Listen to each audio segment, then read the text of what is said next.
अरे कान फुट्छ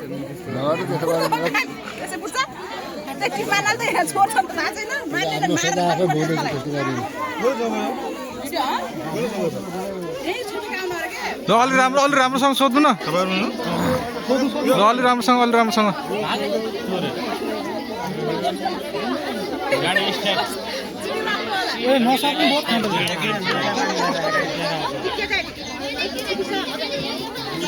रस्सी बनाएको देखेन क्या अरूले